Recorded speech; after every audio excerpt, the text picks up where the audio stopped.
Good morning, Anish. Can you hear me? Yeah, I can hear you. Okay, good. Just wanted to check. Yeah.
Hi, Anish. I said, Hi. How are good you? morning to you. Good day. Yeah. Happy Friday. Hello,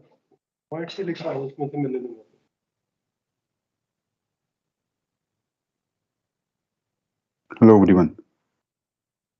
Good day, Vladimir. Hello, everyone. Yes, thank you for coming. So Thank you, sir. how are we? Come on, I cannot agree.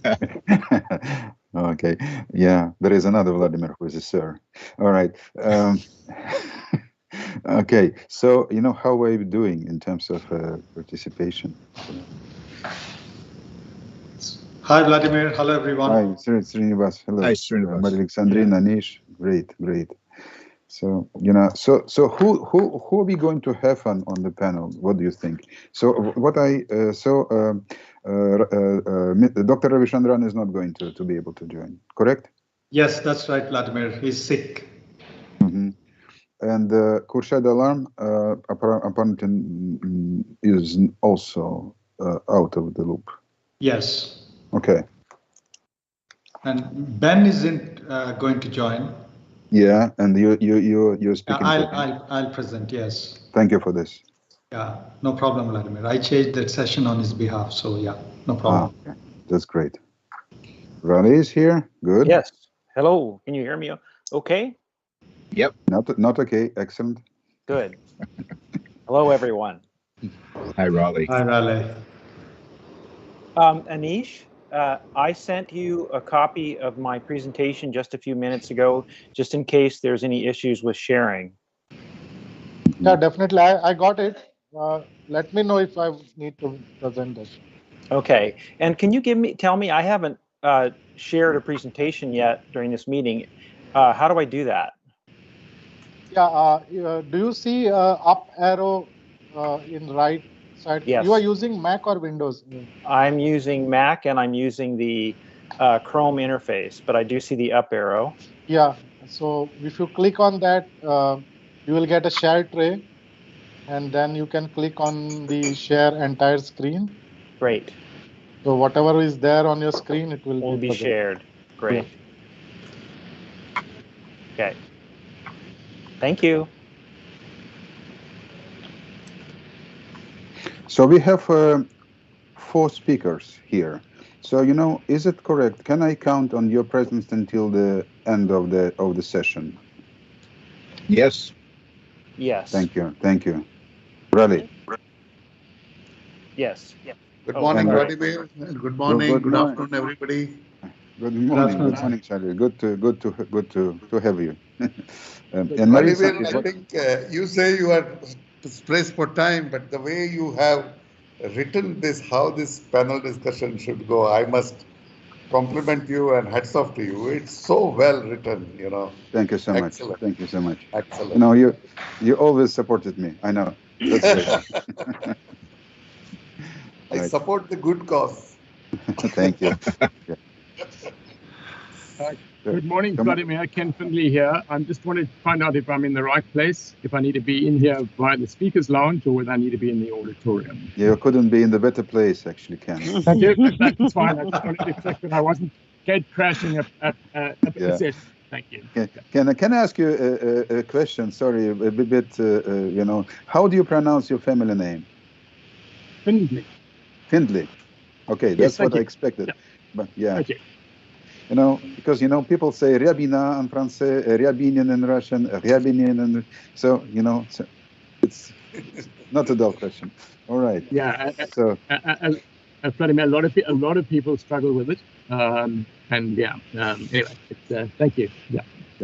Thank you. So who else do we have among the speakers? We also need Sunil and Arvind, right? Yeah, I see. Okay, great. Arvind is not here.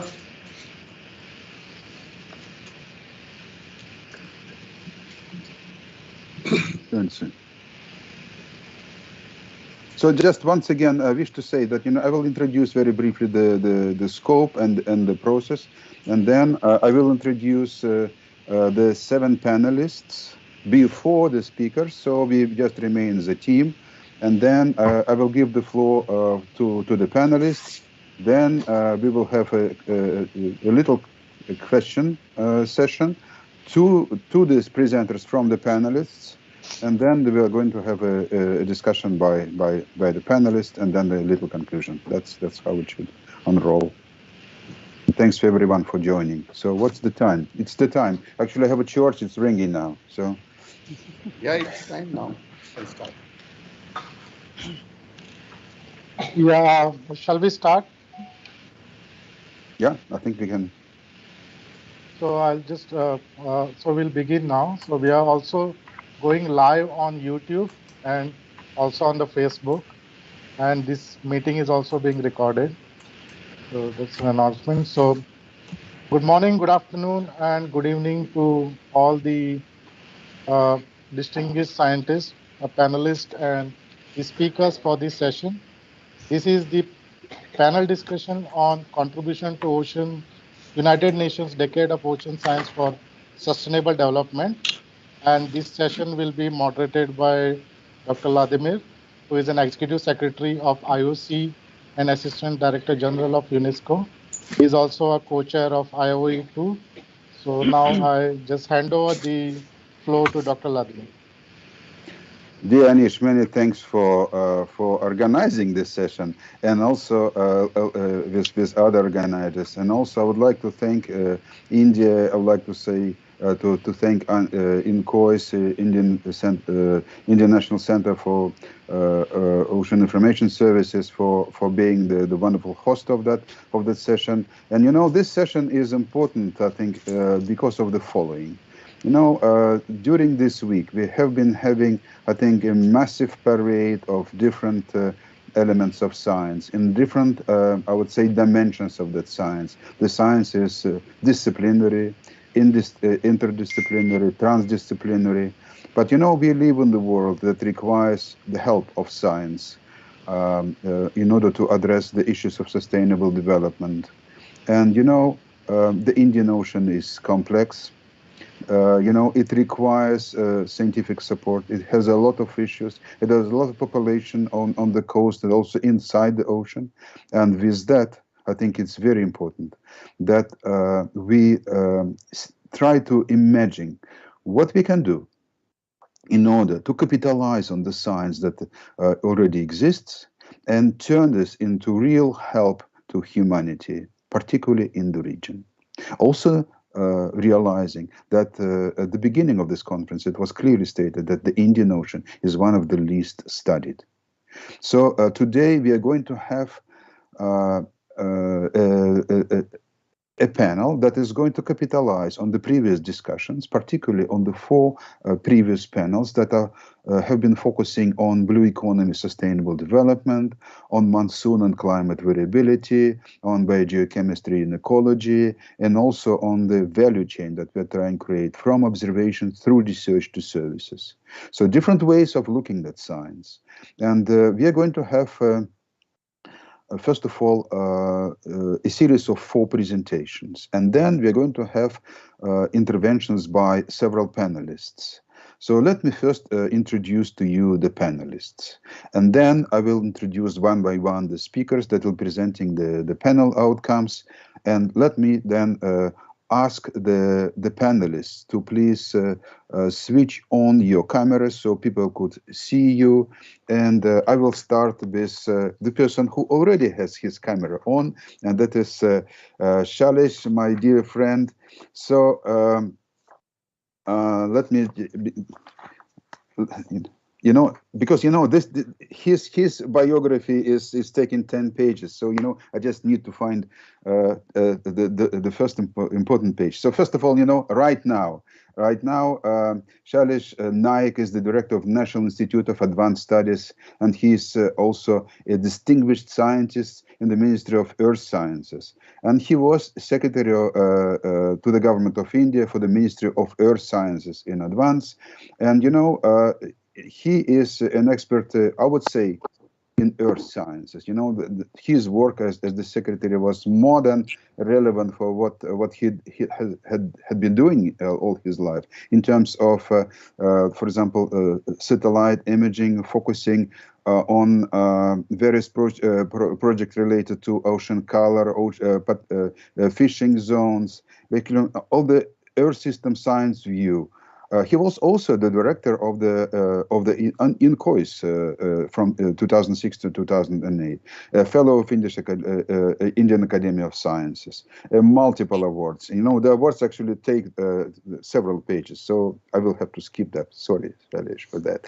So then also I would like to say that we are going to have Professor Ken Findley, you know, and it is very, first of all, I thank you because, you know, Ken agreed to join us at the very last moment, but, you know, it is very important because, you know, he is now the current research chair of special chair on ocean economy in the Cape Peninsula University of Technology in Cape Town.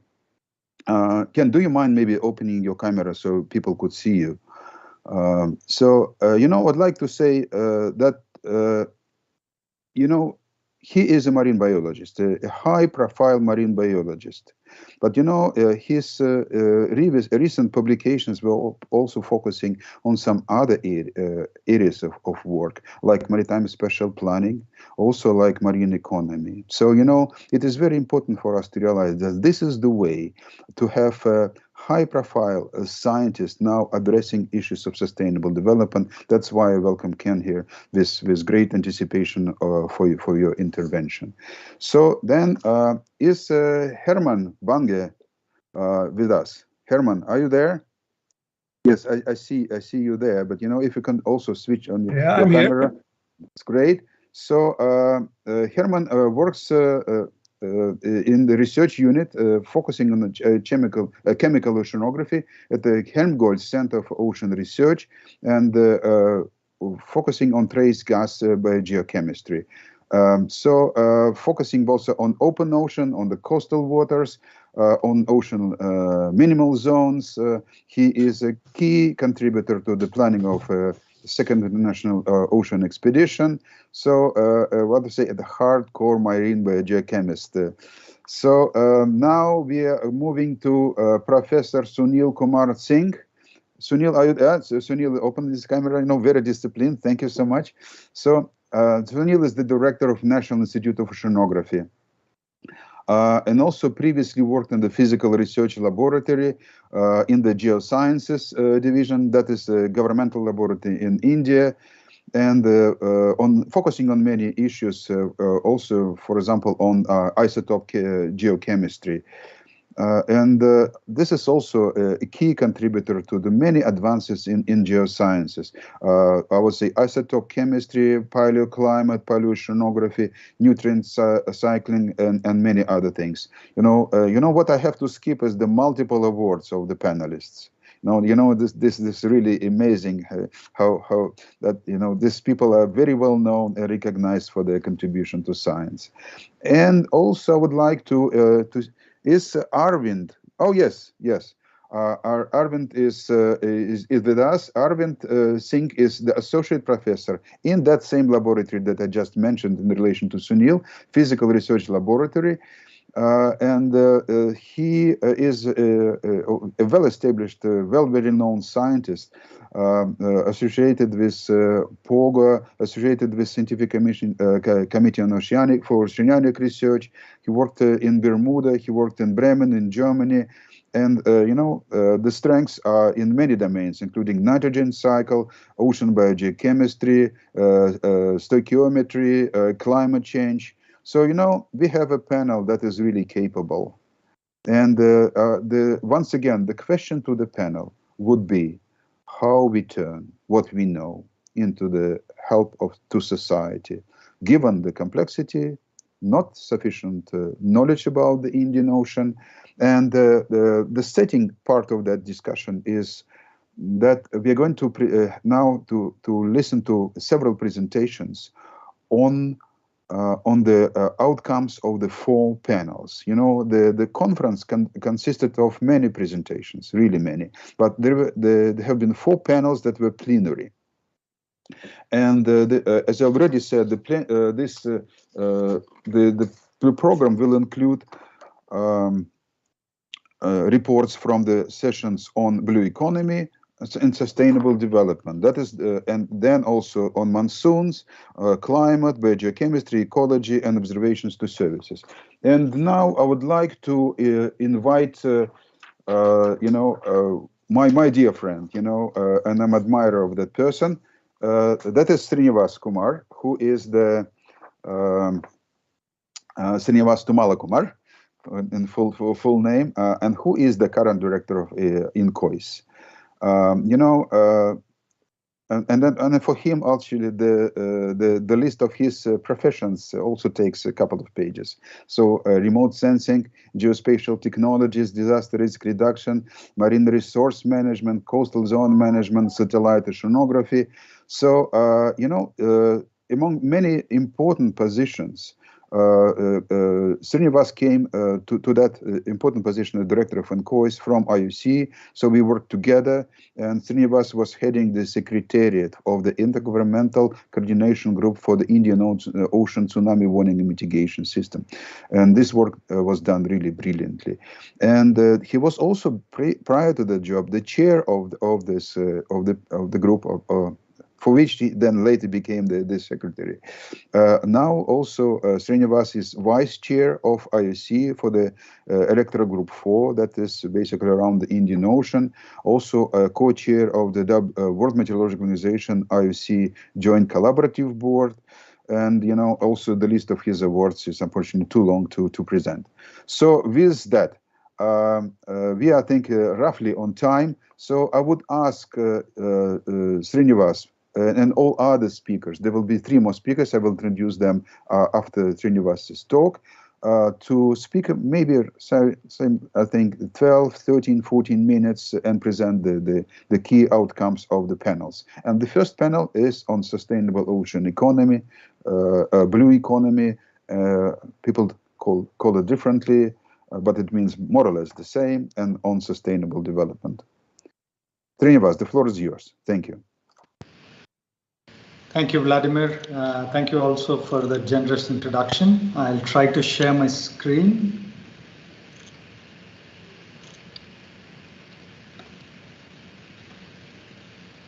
I hope my presentation is visible and it's in full screen mode. It is in full screen mode now, yes. Thank you. Thank you very much. Good morning, good afternoon, good evening to all colleagues joining from far and wide across geographies. So I'll be actually briefly reporting on the plenary session and panel discussion that we had on 14th March. This was one of the first panel discussions we had after the inaugural session. And we had, I stepped in to actually really, fill in for Ben Milligan, who was unable to join on that day.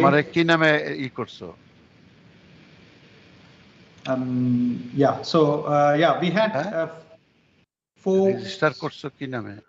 Excuse me, please. This is Vladimir. May I ask all participants except Srinivas to mute their mics, please? Excuse me, Srinivas. Thank you. Thanks, Vladimir. We had 4 very, renowned speakers. You, in fact, introduced a couple of them already, Vladimir. I'm glad that they're on this panel. And then they could really pick, things that I've actually not covered in this presentation, because these discussions were really wonderful in this panel. So the first speaker we had was Dr. Sailesh Naik, and we also had Dr. Arnab Das, who is the Emeritus Resource Faculty in School of Integrated Coastal and Marine Security Studies in India. Then we had, sorry, Sheena, if you're listening to this panel, we actually made that typo error again. So Sheena is pursuing her PhD, not a doctor yet, but yeah, Sheena Talma was on the panel. She's a marine scientist. She made a wonderful presentation on Necton, and then of course Professor Ken Findley. Ken is already on this, on this panel as well. So we had 4 speakers in this session. So the talk by Dr. Naik really covered the blue economy from an Indian perspective. He in fact addressed the challenges, present status of the blue economy policy that is being actually worked upon by the government of India. And then he actually spoke about challenges and opportunities for blue economy in India. In fact, there are several things that he mentioned on, what are all the aspects of blue economy, starting from sustainable fisheries to coastal ecosystems, and then coastal and deep minerals and energy, coastal marine spatial planning, coastal regulatory zones, then the hazard aspects, and then response, which also play a very important role in blue economy. And then, of course, the international engagement, then various varied stakeholders, starting right from ports and harbors to shipping to infrastructure, all of them being actually made part of this blue economy policy. And then the importance of ocean accounting. So he mentioned this, and then later Ken really gave another detail of that. In fact, there was a lot of elaboration that actually Dr. Sailesh did on India's thrust to marine spatial planning, and then also on the ocean climate change advisory services. So this presentation was followed by a presentation by Dr. Kumar Arnab Das. This was a very interesting presentation. He spoke about underwater domain awareness framework for a safe, secure, sustainable growth for everyone in the Indian Ocean region.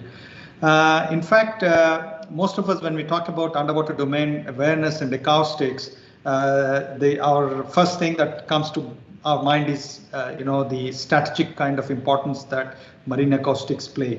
But then Kumar Arnab Das brought out the scientific aspects of how the acoustics can help with end-to-end science, ocean science, and then can also help with blue economy, how acoustics can help with environmental applications, as also disaster management. In fact, he outlined different difficulties in marine acoustics in the tropical waters because of the nature of the water, the temperature, the mixed layer depths, and so on and so forth. And then he emphasized on developing novel solutions to be able to use marine acoustics. And the acoustic capacity and capacity building is extremely important on how to really do, you handle acoustics in the tropical waters for the Indo-Pacific region. And then he has really advocated strengthening multilateral stakeholder engagement for using acoustics for conservation of biodiversity and sustaining economic activities in an environmental friendly manner. He in fact mentioned about the noise from shipping, how it can impact the marine life. So that's something which he also mentioned. So we need to really address this, look at it from that perspective as well. And then he also advocated setting up of centers of excellence to focus on underwater domain awareness as a high priority, with 5 sub-centers, the components including research, academia, skilling, incubation, and policy. All of these have to be taken in a very synergized manner. Then Sheena again gave an very interesting talk on co-creating deep sea science in partnership with Indian Ocean, large ocean states. In fact, she actually gave an account of the activities of Necton Alliance in the Western Indian Ocean. The Necton project is also one of the projects that has been that is under the IIOE2, one of the projects endorsed under the IIOE2. So she spoke about how technology for deep sea observations can be used to drive regional collaborations and then making better policy frameworks. So Sheena also spoke about how Necton manages to really engage the stakeholders. She mentioned about how Necton does applied research, then inspiring communications, which is very important to really engage stakeholders and then transfer the knowledge to the stakeholders. She also emphasized on ecosystem approach to how we manage our oceans, which should have policies informed by science. And then, of course, when science is not known, which we don't in many cases. So we need to take precautionary approaches to ecosystem management and involve and include indigenous people. Very important. This is something that she mentioned, and then need to have people with political will that are not afraid to take tough decisions and follow up that with enforcement. And then we also need to look at natural factors affecting our own livelihoods. She in fact also mentioned how the opportunities are not equally distributed across the region, and then what we need to, that is something which we need to really focus on. I remember Vladimir showing a map in his inaugural session on the number of publications coming out of different parts of the globe, and then you see he showed a map on how the world would look based on the number of publications. So that's something she also mentioned, the unequal opportunities and capacities. So Ken again gave a fantastic presentation on ocean accounting. How do we integrate transdisciplinary ocean data to bridge the science policy gap for sustainable ocean development? In fact, he actually, the thing that he started with is actually how do we differentiate between the ocean economy and blue economy. He mentioned that ocean economy, once you put in the well-being and distribution of income and sustainability into ocean economy, that's when we are talking about blue economy. It's not just numbers. So he drew a parallel to regular accounting of wealth to showcase the importance of taking stock of various components of blue economy. And he spoke about environmental aspects, economic, social risks, and governance to formulate a holistic framework actually. And then one important thing that came out is actually how ocean data is extremely important. Anything that we need to talk about ocean economy, blue economy, what we need as the basis is really the data and then observations that can really put out that good data. Now, where does this data come from? Do we have access to the data? And then you talk about data, you have several national organizations. Even within the country, there are different organizations which collect and deal with ocean data. And then you actually bring in the region and globe into the picture. You're talking about several stakeholders. So there are transboundary issues, data sharing, then specialization in collecting data, analyzing such data. And then he also stressed the importance of standardized methods to really collect and handle data sets. So this is something, these are the panel discussions we had, and then quickly in the next couple of minutes or so, I will try to see how then the panel really addressed a couple of challenges of the UN decade. Now, how can we optimize the role of ocean in sustainably feeding world's population? We actually had the panelists, and then even from the floor, took inputs into this. So how can we really do this, sustainably feed the world's population? So we should make this a priority, using ocean resources to feed population, of course, world population. But then the bycatch reduction is crucial. This was felt, and that this can be achieved with sustainable development of fisheries sector, especially in the countries with low tech, low yield scenario. Now, there are countries which actually where the production is high and the harvesting is also high, but then there are countries where the production is there, but the yield, the harvesting is low. Then there are techniques that you could use to really enhance the efficiency of fishing. And the Indian Ocean Rim hosts significant proportions of the world poor, and thus we need the best efforts in place, science-informed techniques, science-informed policies. Now, sustaining fishery resources also requires healthy ocean and coastal ecosystems. We need to have reliable assessment of fish stocks. Now, this is again a gap. So we need to set up the benchmarks to assess fish stocks and then use that information to enable fishing industry in terms of regulations, in terms of achieving sustainable fishing practices. Then, as I mentioned before, marine pollution, especially plastic and noise pollution, we need to have a way to monitor and control. And the warming of sea is also likely to cause regime shift, which is already noted in several areas, even in India. We know that the sardine and mackerel have started shifting from the south northwards, actually. And the reason could be, the changing environmental conditions due to, long-term climate impacts. So we need to understand this process. And as blue economy gains center stage, technology becomes available to more and more countries. What will happen is unseen impacts on marine biodiversity. This is something which we need to account for through the regulatory framework. And a very important thing is engagement of stakeholders in terms of capacity building and awareness.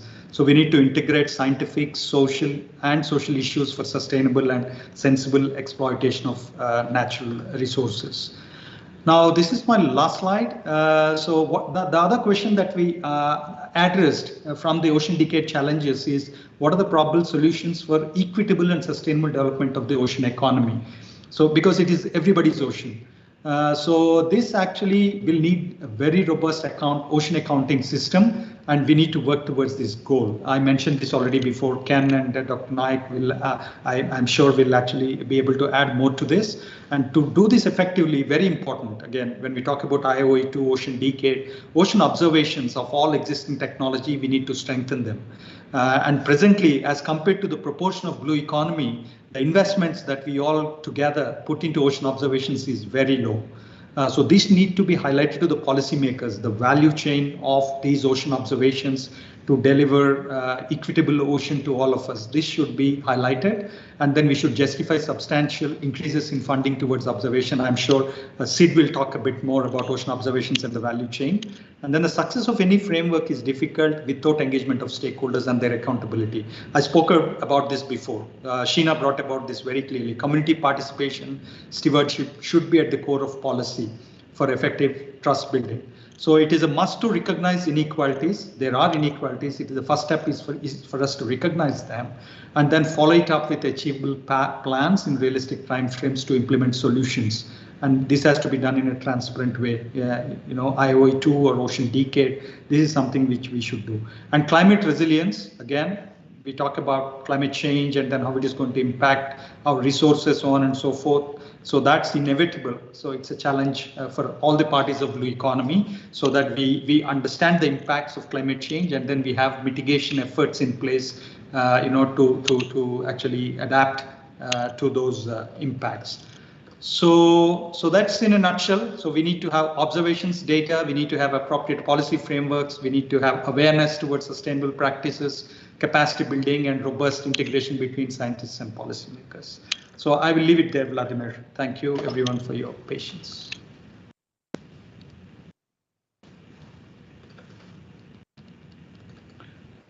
Thank you. Thank you very much, Srinivas. You know, for me, it was a very informative and also very forward-looking presentation.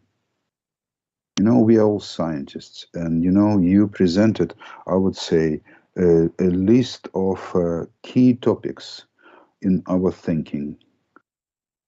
Indeed, for the ocean decade, and this is exactly the purpose of that session, the main challenge is to look at the complexity, and you presented that complexity. To look at what we need to do to feed the poor, to address the climate change, and find a path that takes us there. So the path is through policy-climate dialogue. Also, I think what is emerging now very, very strongly is the notion of ocean accounting. Because, you know, unfortunately, the world is about money. So I think we also, we will be able, with the skills that we have in the community, to make sense out of that and find a way for creating a value chain that Sid is going to speak. But you know, that value chain is actually quite large, from knowledge to people, I would say, happiness, that we call sustainable development. So many thanks, Srinivas. It was excellent, and I think it was a very useful session. So now let me turn to Maria Alexandrine and introduce Maria Alexandrine first, which is also quite a challenge given the path and the level of her work. First of all, you know, about the position. So, senior scientist in the French National Center for Scientific Research, and with focus on oceanography, in working in oceanography in climate laboratory, and also focusing on experimentation and various numerical approaches. focusing in terms of domains of research on oceanography, paleoceanography, climate variability, hundreds of publications in peer-reviewed journals, and you know, with that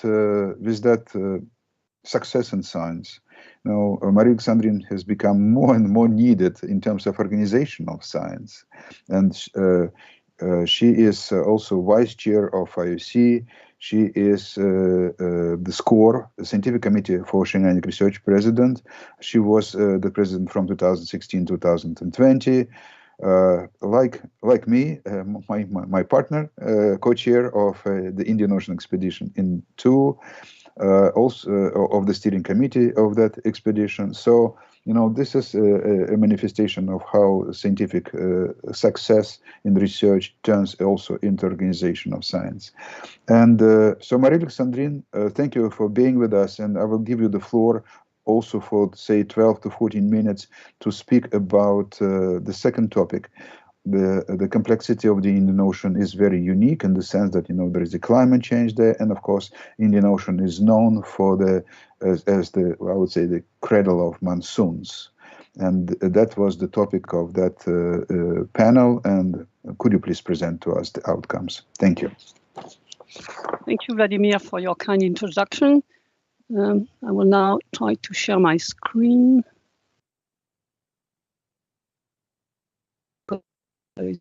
Issues. Can you see my screen? Yes, we can, but yet not in the presentation mode. Okay. Yeah, it's going there. It should be now. Is that correct now? That was the correct move, at least. Okay, can I start? Yes, please. You know, we don't see it still in presentation mode, but, you know, maybe click again, you know, maybe you need to click twice there, and then it will come on the presentation mode. But anyway, we see it. Okay.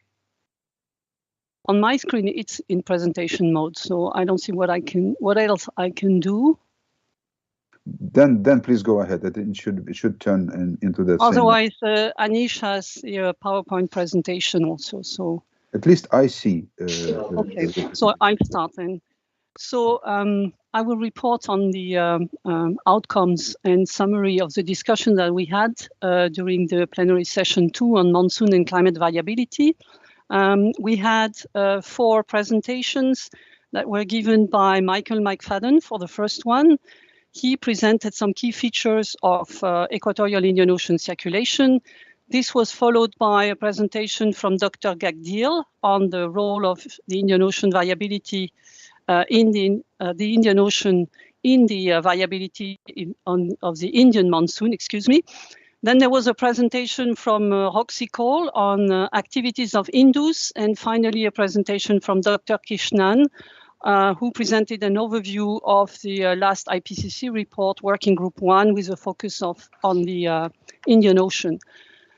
So to start with the discussion that we had now, I would like to remind you, as you all know, that the coastal population, including those living on islands, are increasingly exposed to natural hazards. And this has most likely as a result of climate change and due essentially to 2 type of processes, slow processes such as the sea level rise and increase of ocean temperature, but also extreme events, floods, storms, cyclones, which we know have economic and social consequences. We also know that in many parts of the world, drought have increased in the recent decade. This is the case, for example, in Eastern African countries, where we see already an increasing trend of dryness since 1980, which has resulted in food crisis. So we were addressed 2 questions. Well, during most of the discussion, we actually answered the questions from the audience, but we had at least 10 to 15 minutes to focus on the 2 questions that were addressed to us for contributing to this session. And we continued by email to complete our arguments. So the first question was how to generate knowledge base to enhance understanding of ocean climate nexus. And what came out already from the presentation, but also from the discussion, is that there was a need for sustained ocean observation, first of all, especially because, as Vladimir reminded, it's a complex environment, a complex basin, and it's probably one of the less understood of the global ocean basins. And the second thing that was highlighted is that this ocean observation needed to be better connected to societal need. And it was also recognized that the UN Decade is providing a unique opportunity to reach these goals. Then we had some discussion to identify weaknesses and focus more on areas that needed special attention to be improved. It was highlighted that we should enhance transfer from observation into model if we want to improve forecasting, and that there was not enough synergy between data and model groups, which are often different communities. We should also enhance capacity for dissemination and sharing of climate information, both at regional and local scale. And this is also something that is at the core of the objectives of the UN Decade. The community would also stress also that it is hardly, hydrographic data from EEZ and coastal zones are hardly accessible, and this is something that we would like the UN Decade to help, or we think that the UN Decade can help, because this is really needed if we want to build more robust analysis and forecasting models in coastal zones, not only to better describe or predict marine heat waves and extreme events, but also to address multidisciplinary problems like pollution, acidification, and other topics. This is for the data part, and we had some discussion on how to improve models. And it was discussed that the representation, or at least that key processes, physical processes in couple ocean models that interact on different timescale needed to be improved in their representation in the models. And there was some, this was illustrated nicely, I think, by the presentation of Dr. Gagdil, who showed us how some processes like Equinu were important in better representing convection over the tropic and monsoon regions in climate models. And she also highlighted that in doing so, we would need to probably need process-based studies. In particular, convection. Sorry to interrupt. It looks like your slides are not changing. Okay. Because I'm still able to see only the first slide. So maybe I have to quit and start again. Oops. Shall I project it from here? Yeah. Maybe that will be easier. Yes, thank you. Yeah, give me. Okay.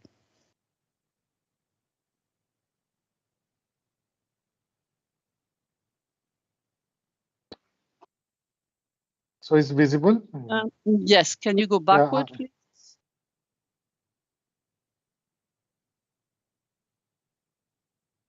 Yes, thank you. Thank you, Anish. And yes, so she insisted on the fact that the relationship between SST and the mixed layer in convection zones was in critical region need to be elucidated with more observation and probably specific case studies. Next slide, please. There was also, but I don't think that this is specific to the Indian Ocean, the need or the point that was stressed that uncertainty need to be reduced in climate models, and notably those simulating the temperature, the ocean mixed layer, thermocline variability, thermocline circulation, but also the mode of variability that are important for the Indian Ocean, such as ENSO, the Indian dipole, and Equini. And this should be improved if this connection between observation and modeling is improved to better take into account the processes that are still not well represented in models. It was also highlighted that studies are quite often conducted in silo in the different ocean basins. For example, you have people working in the Indian Ocean, others are working in the Pacific or in the Atlantic Ocean, while there are important trans-basin processes that are important for monsoon and climate change, and therefore we should try to work towards more seamless approaches in the future. And as a last point, I took the liberty as a paleoceanographer to add that we should probably also strengthen the link between paleoclimatology and modern oceanography, as I believe that paleoceanography can help to investigate the role of multi-decadal variability in the current climate changes, and also for better prediction. There are, for example, some modeling experiments showing that in the Western Indian Ocean, multi-decadal SST variability in the Western Indian Ocean is important in the reduction of precipitation in Eastern African countries. Next slide, please. So now this is the second question that was addressed to us. We didn't have very much time to touch on these questions, but we had exchange afterward by email. However, there was a nice presentation that was given by Dr. Krishnan on on the fact that we should we should mitigate to rapid and sustained reduction of greenhouse gases, because this is urgent if we want to keep global warming below 2 degrees Celsius by the end of the 20th century. And this is because both land and ocean uptake of CO2 in the atmosphere increase CO2. And therefore, we have to look towards other solutions coming from the blue economy, like enhancing and upgrading renewable energy generation if we want to meet the need of the energy demand of the society, as well as to mitigate global warming. And finally, we also highlighted the fact that we needed to better communicate risk to community and give them the knowledge and tools to mitigate and adapt to climate change at local and regional levels. While we acknowledge the fact, or it is obvious that there are more to understand in climate change, we also recognize that we have, with the knowledge that we have already, we can probably take action, and we could in actions such as, for example, advancing early warning system to help people to get better prepare and adapt to extreme events that we will be facing in the context of climate change. And that this, can you move to the next slide, please? And that for this, that we will probably need to create new partnerships and enhance dialogues with other stakeholders, which and in particular, having a scientific organization to work more closely with the private sector and NGOs. And I think this is all I had to say for as a message that we wanted to convey to contribute to the discussion to this session on the UN decade. Thank you very much.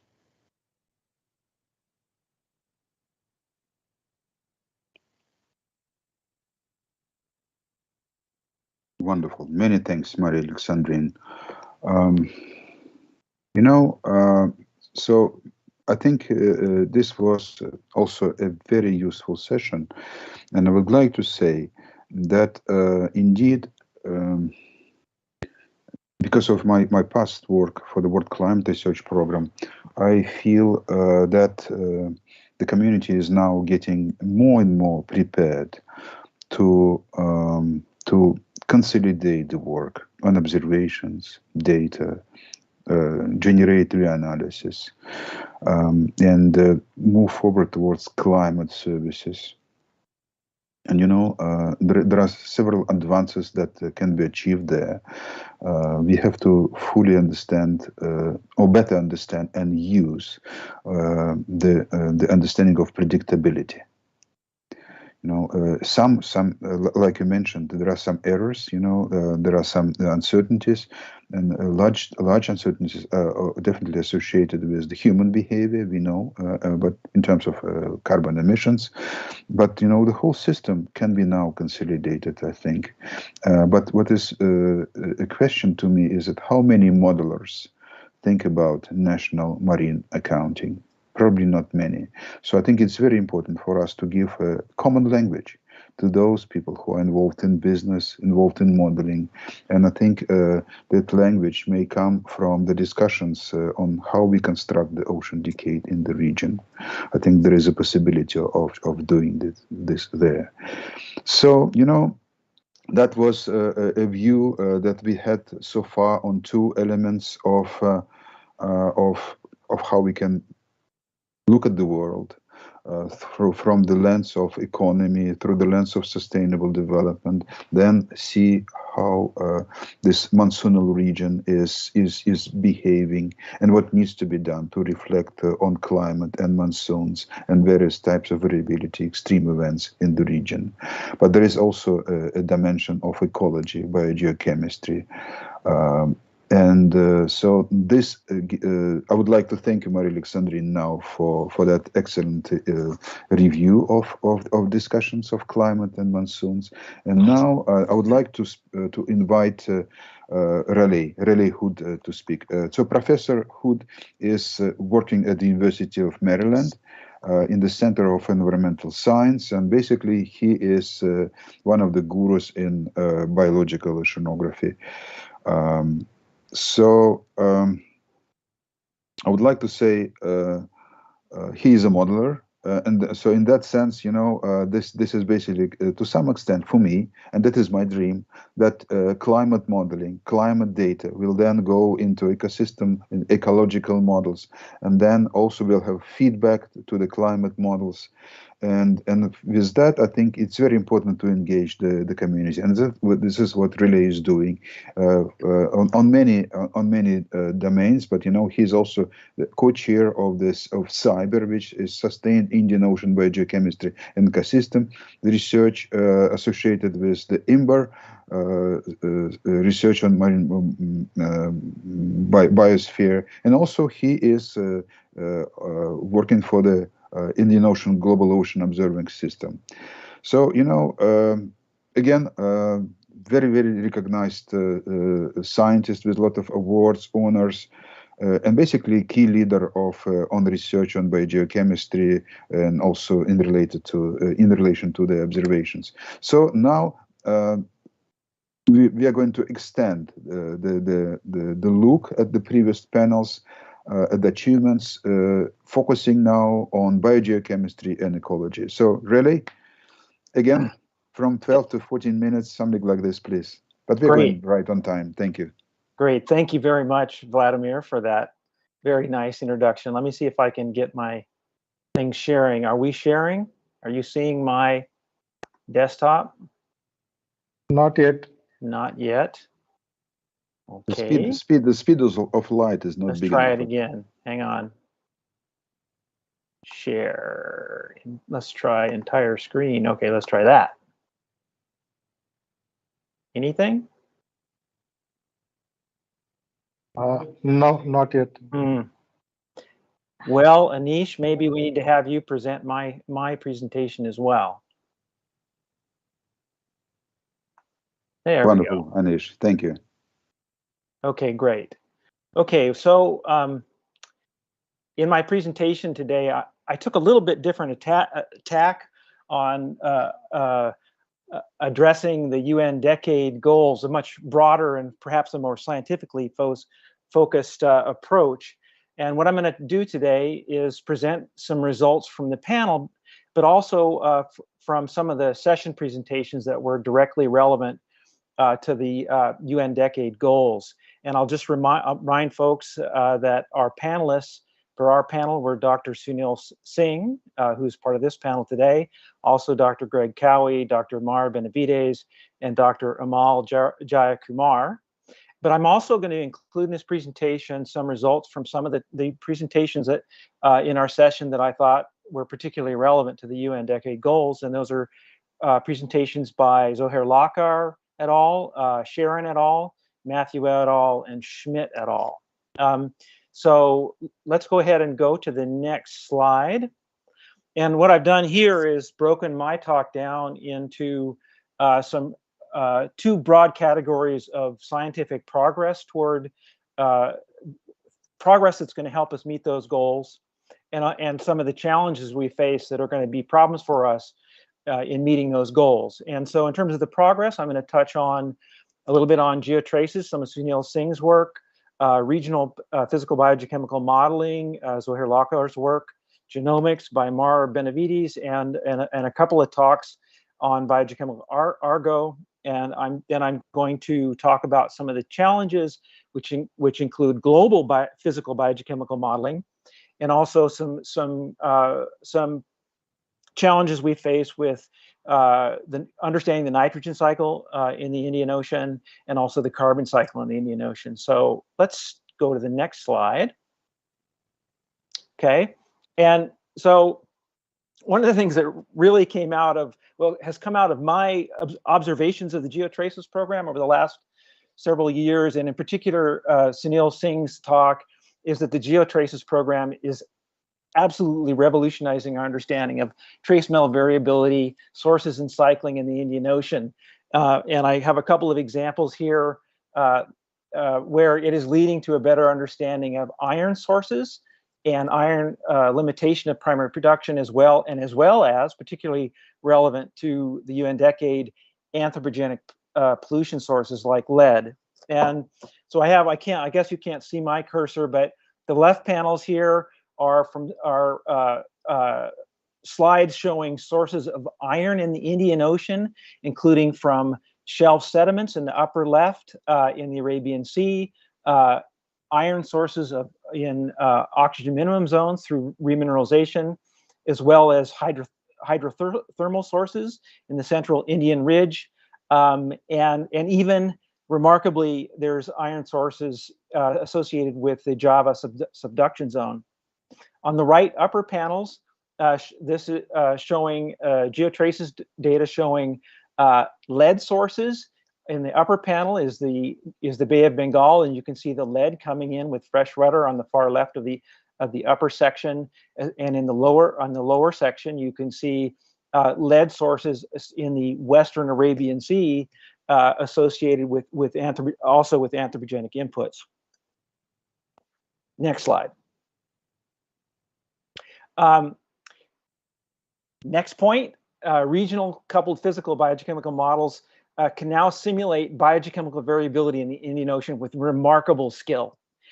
This really came out in some of the presentations by our session presenters, and this gives us confidence in our ability to predict regionally what might happen in the future in the Indian Ocean in response to global warming. These models also allow us to isolate the causes of observed changes, for example, warming-induced impacts on stratification versus changing biological occupancy.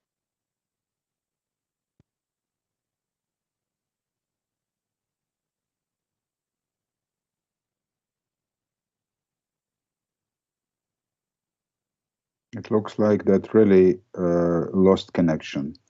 So I hope that he realizes that, and then we'll be able to reconnect. So this gives us a little pause. Just relax, please, and because Raleigh is a distinguished professor, he must realize what is happening.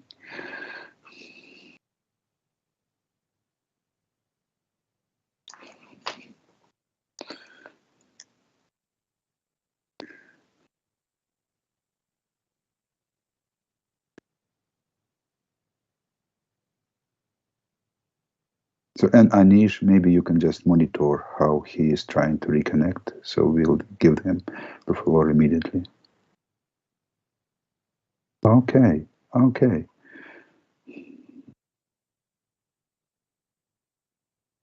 So I think, one way of now moving forward would be for us to try to at least look at the, okay, he's coming back. That's excellent. Yeah. So Anish, maybe you can also help with that. And if not, what we can do would be that we can look at the slides and try to interpret them. Because then, Anish, basically the message that Raleigh was telling us is that, you know, there is a very significant advance in the quality of biogeochemical modeling, cycling, and focusing also on key parameters related to the cycle of nitrogen, the cycle of, and also situation with oxygen. So maybe with that we can just move forward and see what we can derive from the remaining slides. Yeah, genomics, that would be definitely not my strength. Yeah, but at the same time, I would like to say that indeed there is a very significant progress now in all kinds of omics in the work in the world, and in that sense, what we are now moving forward. Oh, really? You're back. That is I'm great. back. All right. So Can we you are hear safe. me? You know, yes, we can hear you, and we want to hear you as well. No, Thank we you. had a power hit on my side and it knocked out our router. Sorry So, about you know, that. we finished somehow, you know, the previous slide, and now we are just embarked on genomics. I was really on thin ice, but you came back. Thank you. Okay. Well, the point I wanted to make about the regional physical biogeochemical modeling is just that we have incredibly good regional models now that can be used for prediction and figuring out, you know, what's going on and what's happening with global warming and how they're impacting biogeochemistry. And genomics, as I'm sure most of you know, is also revolutionizing our understanding of the diversity and biogeochemical influence of microbes in the Indian Ocean. And I bring the example of nitrogen fixation, which is microbial transfer of N2 gas in the atmosphere to bioavailable forms in the ocean. And so, for example, a presentation by Mara Benavides showed us that what we thought we had a pretty good handle on nitrogen fixation in the oceans, and maybe we don't. It turns out that we used to believe that most of the nitrogen fixation in the ocean was caused by cyanobacterial diazotrophs. These are nitrogen fixing microbes, and it turns out the genomics data are revealing that actually an entire different group is much more abundant in the ocean, what we call non-cyanobacterial diazotrophs. So genomics is having a really huge impact on our understanding of the microbes that are present in biogeochemical processes in the Indian Ocean. Next slide.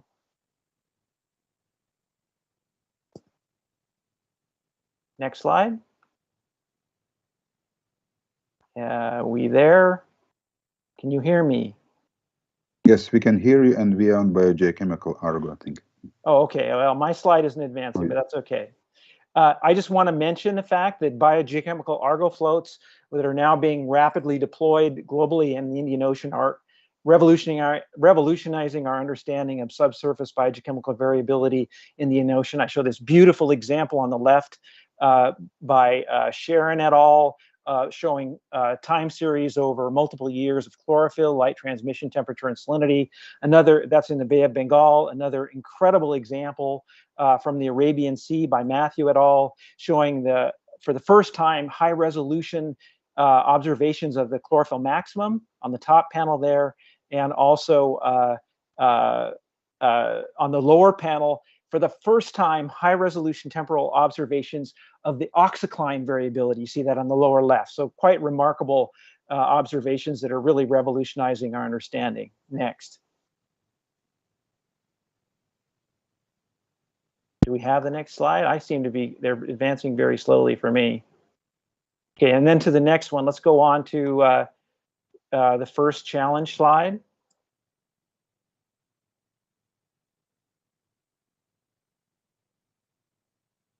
Again, it's advancing very slowly. Maybe you guys can see it. This is global physical biogeochemical modeling. Yeah, exactly. Thank you.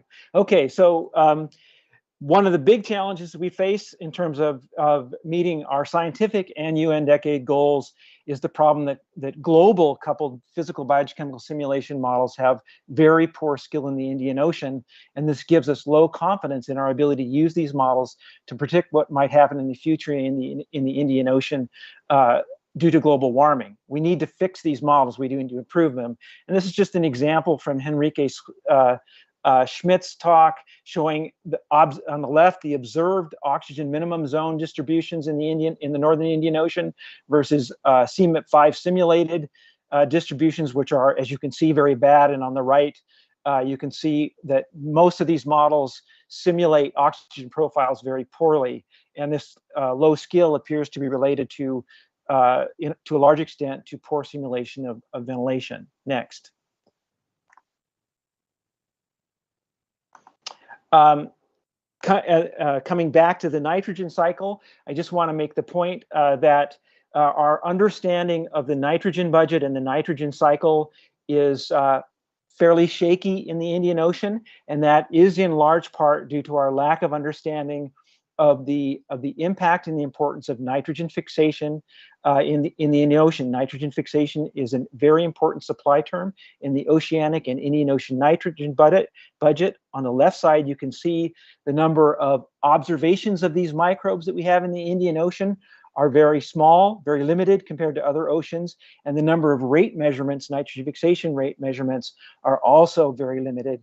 And on the right, again, I show this slide again showing that not only that, we used to think that cyanobacteria were the most important nitrogen fixers. Now all this genomic data is showing us that maybe they're not. So there's huge questions about the role of nitrogen fixation in the nitrogen cycle globally and in the Indian Ocean. Next slide.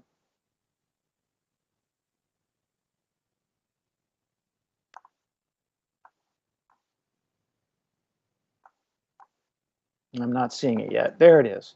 Yes, we're on carbon. Yeah, okay, good. I think this is my last slide. Another huge issue we face in terms of meeting our scientific and sustainable goals are that all the carbon pools in the Indian Ocean are undersampled. Those include dissolved inorganic carbon, particulate organic carbon, and dissolved organic carbon. This leads to uncertainty in the carbon inventory, budgets, and air sea fluxes. And I show the example on the left of the SOCAT database on PCO2. And you can see that the Indian Ocean is one of the least sampled areas of the world ocean. And on the right, I show the example of DOC, very limited DOC observations that we have in the Indian Ocean. So yeah, I think that's it. And I'll turn it back over to Vladimir. Really, thank you very much. It was challenging, and I realized also because of the time difference, if you are in Maryland, it must be 6 o'clock in the morning, right?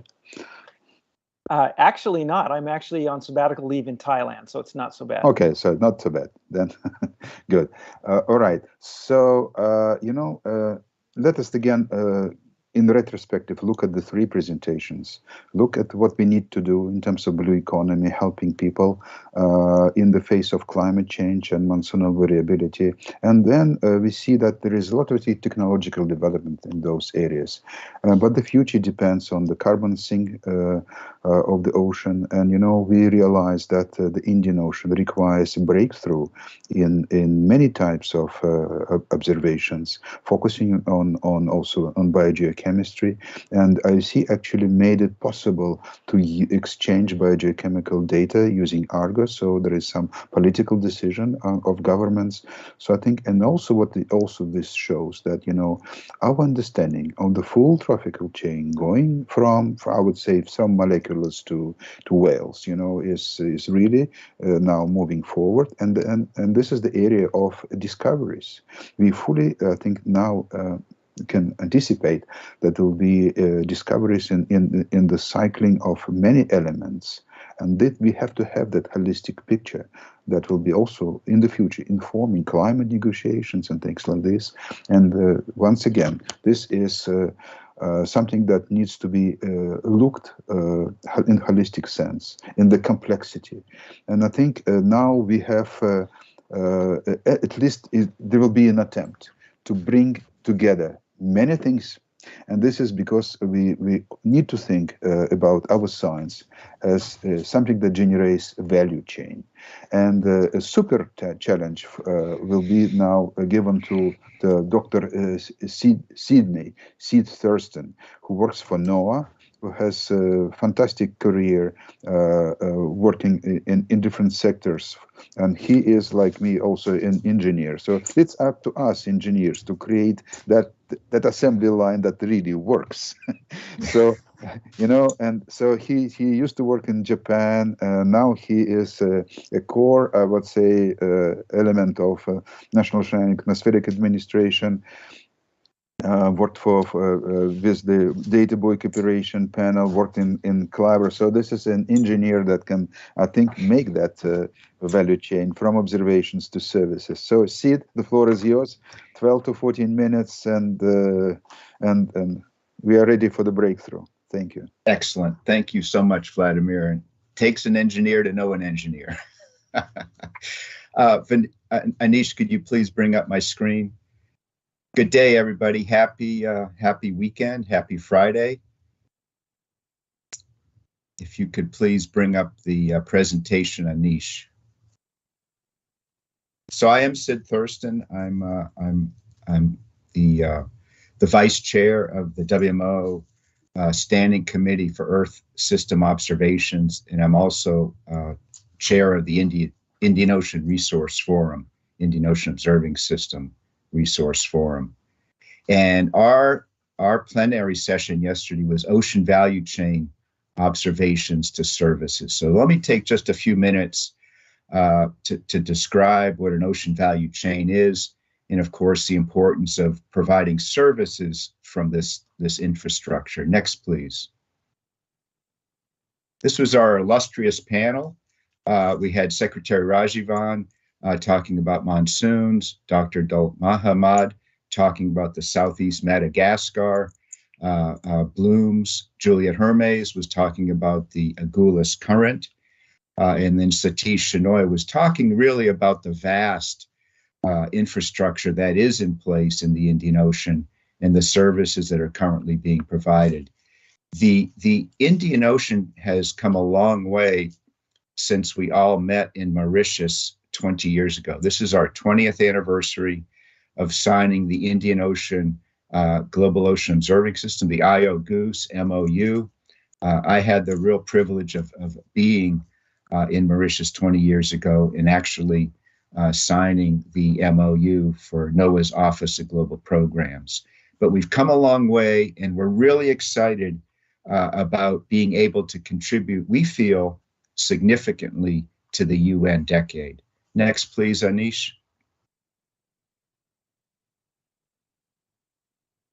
A lot of what I'll be talking about comes from this paper that we delivered to the WMO Bulletin just last October. I put the link to this document in your chat box if you'd like to read it after this presentation. The WMO is going through, the World Meteorological Organization is going through significant change.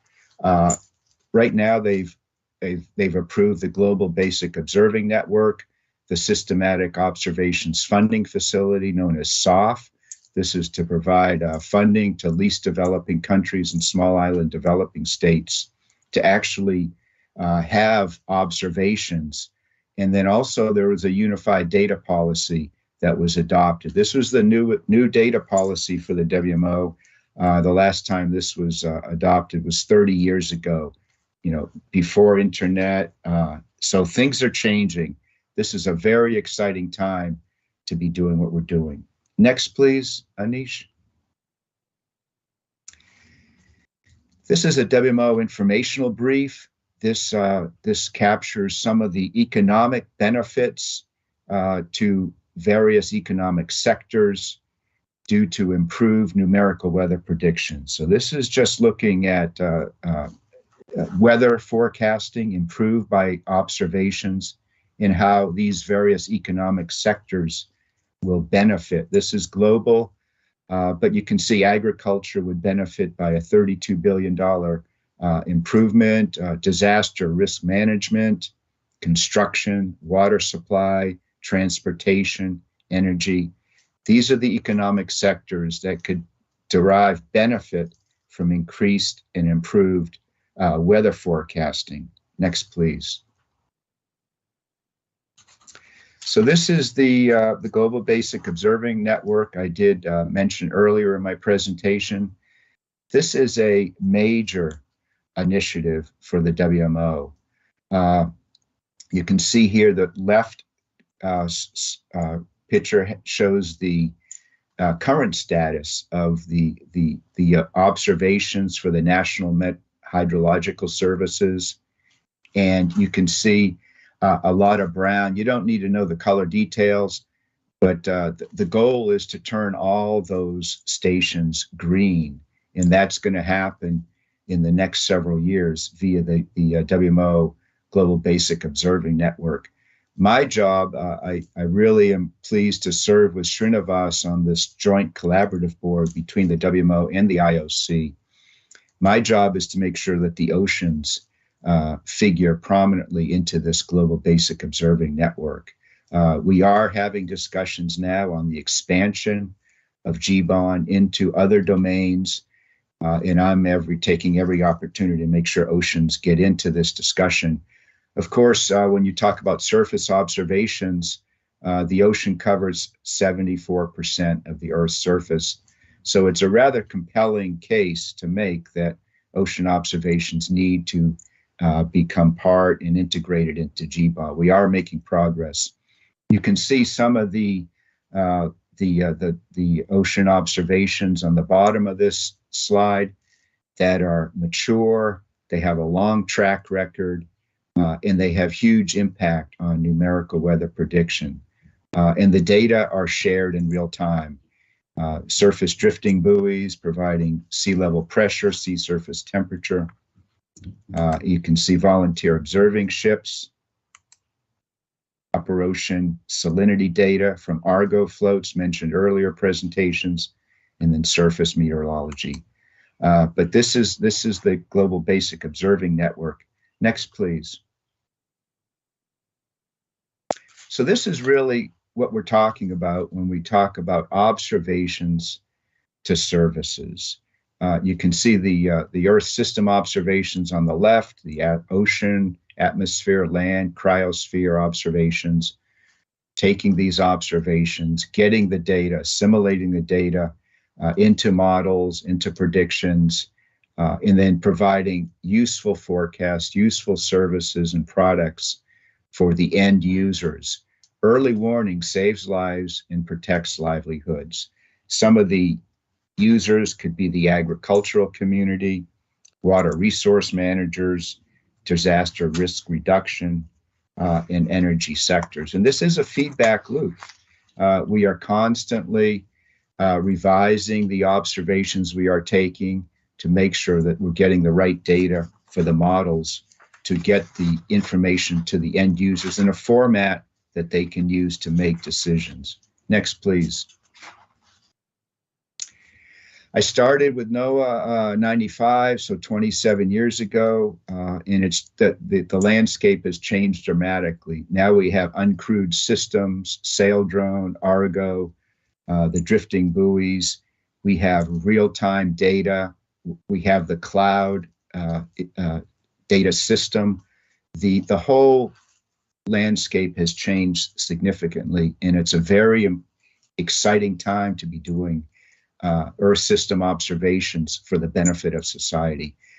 The right side are some of the results that the panel discussed yesterday on how we can use this amazing infrastructure to benefit society. So the panel felt that increased use of autonomous observations is trending.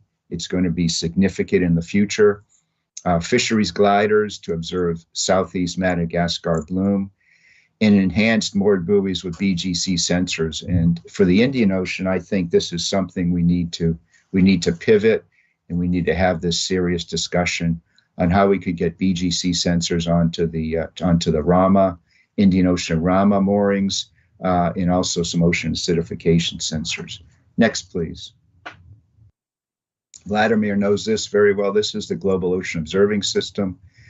You don't have to know the details of this, but I would draw your attention, please, to the left side where you see the Indian Ocean.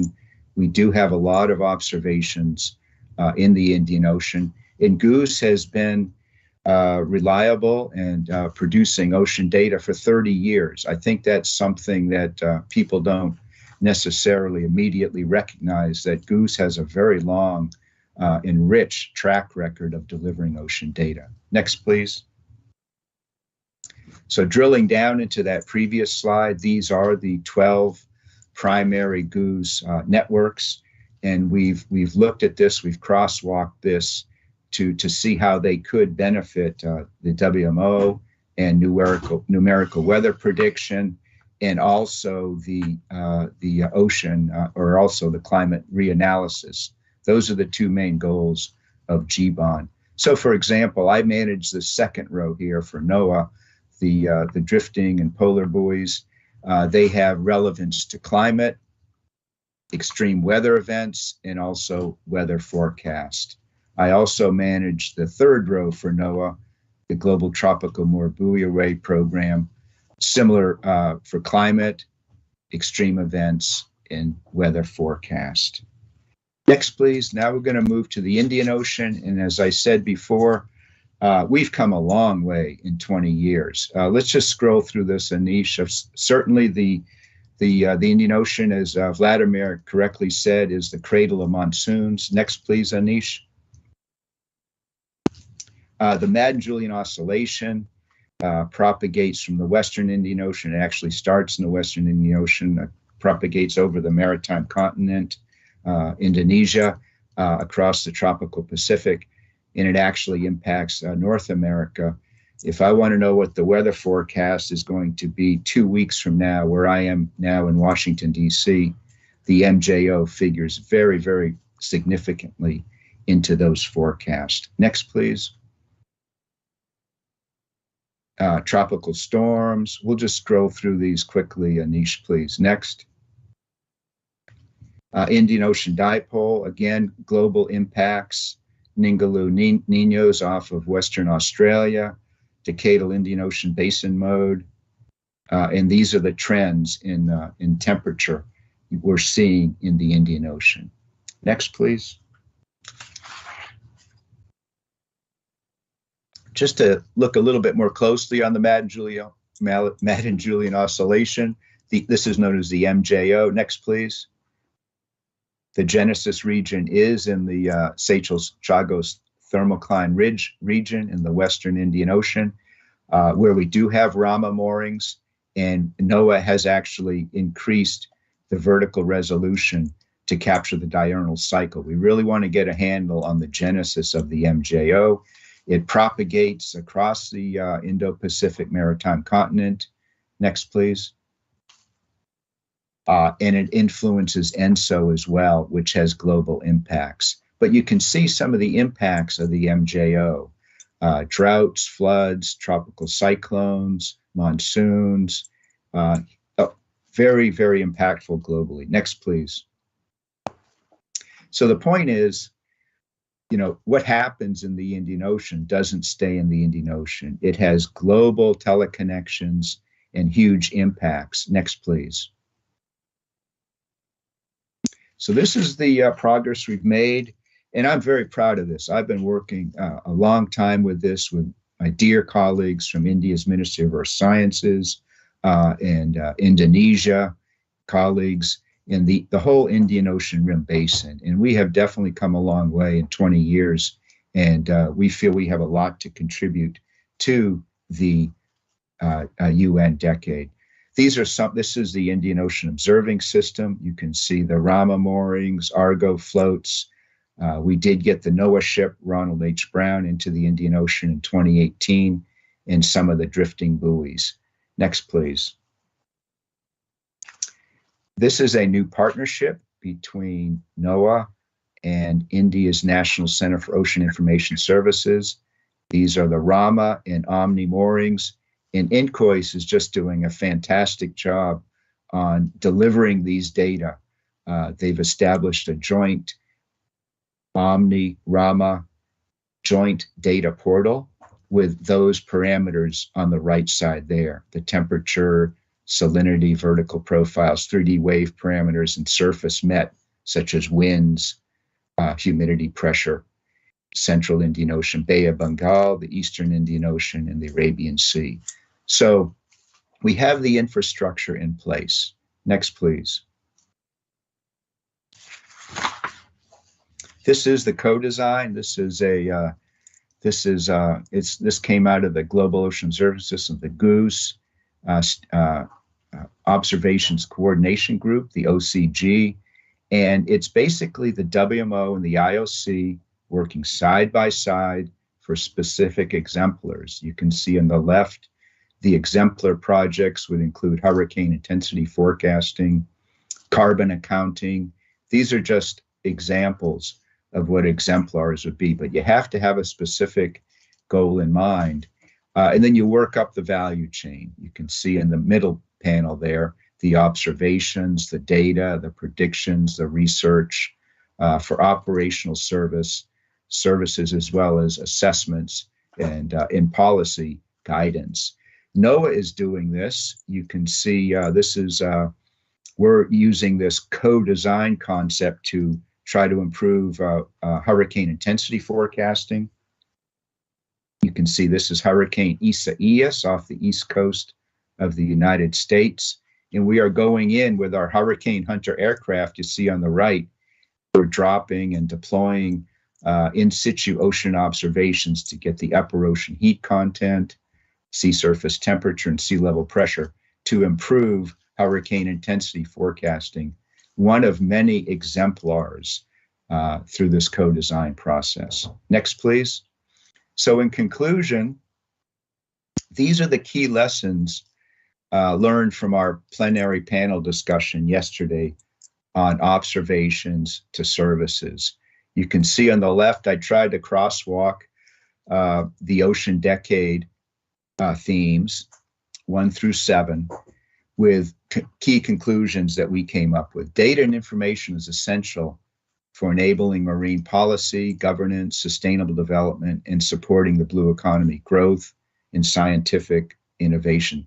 Services are essential for planning maritime activities and ensuring safety of life and material at sea. The ocean influences weather across numerous temporal and spatial scales, numerical weather prediction, climate extreme events, subseasonal, seasonal forecasting. So our goal is to optimize sustained observing network with innovative, autonomous observing platforms, delivering data that improve model forecast. So we feel, the panel feels, perhaps one of our greatest contributions to the UN Decade will be developing a test bed which will serve the world by demonstrating successful exemplars for the full co-design across the entire Indian Ocean basin. So we have the infrastructure in place. We've been working together for a long time, and we're ready to deliver a safe ocean, a healthy and resilient ocean, and a predicted ocean. Next, please. This is just thanking you. And I would like to add, we want to take it from co-design to co-create. Thank you, Vladimir, for your patience. Well, you know, I think there is only one thing on which I disagree. You know, there is this outcome number 7, inspiring and engaging ocean. I think you did it in a way that you contributed as well to that outcome. It was really inspiring and engaging. And, you know, again, once look, thank you very much, Sid. And, you know, now we have around 35 minutes to finish this panel, and let me still stick to the plan that I had before, because, you know, I think we had now a view on what needs to be done, on the more developed elements of what we do in the Indian Ocean, particularly when it comes to physical observations, meteorological observations. Let us also assume that what we have heard is basically a summary of where we are in the work on the Indian Ocean. Now comes the next question: what needs to be done? what can be done, given the knowledge, given the infrastructure, given the people that are willing to work there. But before I would ask the 5 panelists to speak about those things, may I ask those 5 panelists if you have 1 or 2, we cannot afford more, unfortunately, burning questions in the result of your listening to the 4 excellent presentations. And you know, I think it would be good if you could open your cameras, please, so all the panelists, all the speakers, so because you know, either you raise your hand electronically, or you just do it like this, like I do, and I will give you the floor. So yeah, Shailesh, Dr. Shailesh, the floor is yours. And unmute, please. We had a very excellent summary of what all happened, and it's very heartening to know that a lot of work has been done. At the same time, we also know that a lot more yet to be done. So I think that message has come very loud and clear. I would like to say a couple of points which I think we need to also focus on. One which is on the observations, and I think we also need to stress time series observation for many of the applications, especially for biogeochemistry.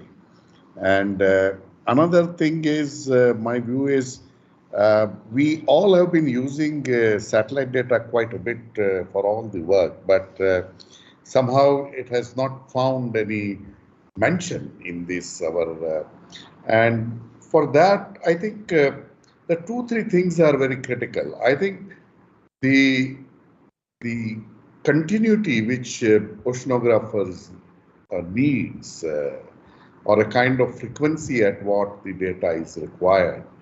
There are gaps, and I think if we can have some kind of a dialogue with the space agency, and since Vladimir is there, that the level at which we need a basic observations on, say, sea surface temperature or sea surface salinity, sea surface height, sea surface wind, and at particular resolution, at particular frequency.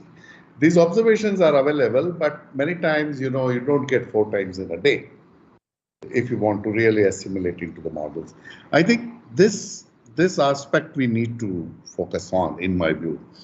And the other thing is we have now realized that the wind profile data is extremely useful. There are some observations available, especially monsoon and especially in tropics. I think we need to emphasize on the providing the wind profile data. I think we have the temperature and humidity, but I think the wind profile is still not sufficient. Also, we also need to have a possibly constellation of satellites at geosynchronous height, where some of those things we can observe continuously. What need to be done and all, I won't go into details, but these are, my view is on this aspect. The second thing is only I would like to say that, of course, there are many services which is being done and very important, and many of them has a lot of socio-economic benefits. But I think the one service which would be needed is the providing sea level projections at a local scales. All the projections what we have is on the global or regional scales.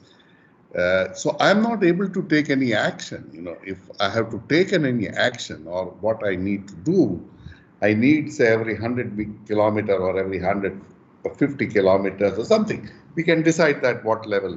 But I think we need a location-specific projections. It may be very difficult, but I think we need to do difficult things. If everything is simple, I think we need not be here and discuss about this. And the third, which is important, which we have been doing, is linking some of this thing. You know, even now we are talking mostly about Indian Ocean, but there could be tremendous impact on Indian Ocean, say from Arctic to Southern Ocean. I think those linkages, which is there, we know that. But I think when we want to address, I think those linkages with the other is also equally important. So I would like to make these 3 points for the consideration. Thank you very much. Thank you so much, Shailesh. And you know, I resonate with everything that you said. Absolutely. Now I have 3 requests for the floor. And I would like also to recognize that we have Rear Admiral Khurshid Alarm with us, who is the chair of IIOSC. That's wonderful. So we have a much stronger team now. This is wonderful. So, but I would like now to invite Arvind, Dr. Arvind, please to reflect. You know, actually, we are running. I have to monitor the time, so I think Yeah, sure. Please just. Yeah. So let's consider this, you know, as introduction to your other intervention as well. So we'll save some time. Thank you, Arvind. Yeah, sure. I'm going to be quick. I agree with Dr. Shailesh Naik, whatever he has mentioned. And I think one of the reasons that we have poor understanding of the Indian Ocean is that we don't have the time series data. We don't have a time series station, very unfortunately. So even now, we are not too late. I would propose that even through one decade, if we can do something, and there must be a time series station, or there should be actually 2, one in the Bay of Bengal and one in the Arabian Sea, because these are 2 quite different regions. So I would strongly propose this idea that somehow if we are able to set up this in 2-3 years, then that would be nice. So that is the one thing. The second thing, I'm also representing the early career network group. So one thing that I'm missing in the senior groups is that there is not much talking between the senior groups. For example, we have the IIOE2, the SOLAS, the IMBAR, you know, there are different groups.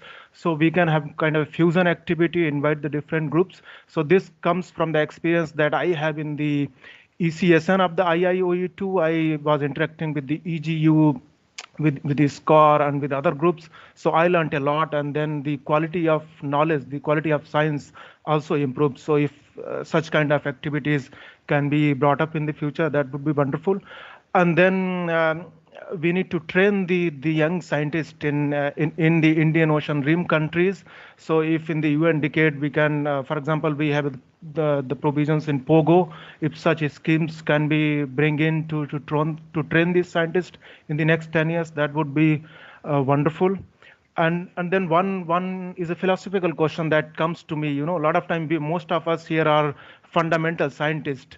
A lot of time we face this critique that if you move to societal relevant sciences, then there is a question mark. So how do we convince the best of the fundamental scientists to also take up the challenge and to link their work to the social science as well? So this has to be done. And then other thing is about, you know, we are talking about the public, you know, involving the public in all our things. So I think what that can be done if we popularize our science. And one way to do this, you know, we can write in the newspapers some articles in different languages. For example, in India, we already need to have different languages. And in the beginning, this can be paid. If the newspapers, they do not like us, we can pay them. For example, anyway, we pay for the open access fee for publication. So why can't we pay in the newspapers? Because many of the students, they would like to read about science as such, and particularly the ocean science, and they are not quite aware, particularly in India. So that would be another thing. And then also if we can also have a bigger ambitious project to have, for example, oceanography as a subject in the high school, you know, in the intermediate classes, if we can propagate through the, you know, different departments, that would also be wonderful. So with this, I'm sorry I was not able to elaborate because of the time, but these are the quick points I have. And those were, Arvind, fantastic points. You know, indeed, most of us, we are, I would say, hardcore scientists. And, you know, but at the same time, we will be, I think, useless if we don't turn what we know and what we do into action. And I fully agree that we need to also bring many communities together. And with that, I would simply invite you to please register for the Ocean Decade Forum. That is a community that is like LinkedIn for the Ocean Decade. So you come, and then you will be able to co-design also see it's a co-create science, and there is it's very friendly procedure, and also indeed it was in 2014 that the climate scientist wrote a paper called "Time for Change." Because they formed the societal contract of climate scientists. Now we are trying to bring together, dedicate to engage everyone in the societal contract of the ocean science as well, and indeed ocean literacy. And we are actually working towards including the knowledge about the ocean into school curriculum, but not hijacking the whole idea of education for sustainable development as a part of that bigger undertaking. So people would know what they need in terms of sustainable development and the role of environment. Wonderful thoughts, Arvind. Let's press forward.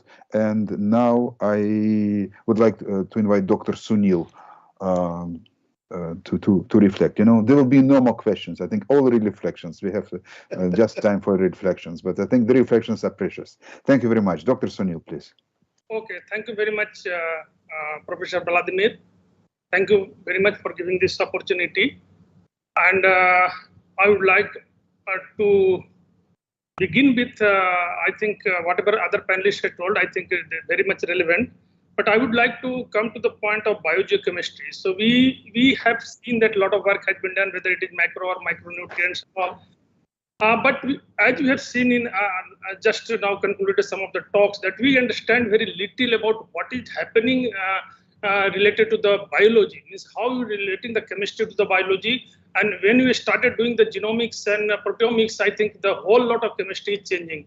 So it is true for all global ocean, not only for Indian Ocean, but it is more pertinent to Indian Ocean that we should try to understand with the holistic study of both biology and chemistry together, with using the new techniques of proteomics and genomics, how the whole system is working at cellular level, how the ecosystem dynamics is getting governed by this. So I think there is a need to do this comprehensive study.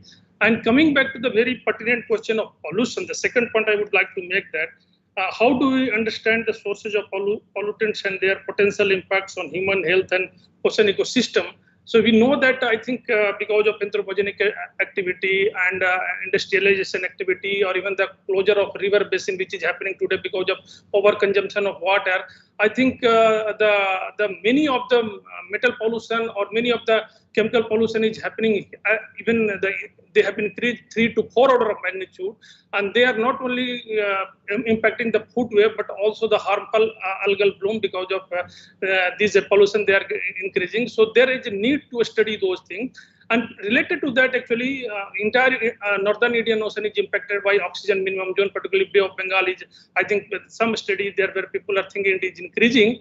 And as other panelists have suggested, there is no time series data, so we cannot say for sure that whether it is expanding or not. So time series must, of course, we have two time series, one in Bay of Bengal in Arabian Sea, but they are not maintained properly. So there is an urgent need to do that, because even expansion of oxygen minimum zone, whether it is because of anthropogenic activity or whether it is natural, we don't know still.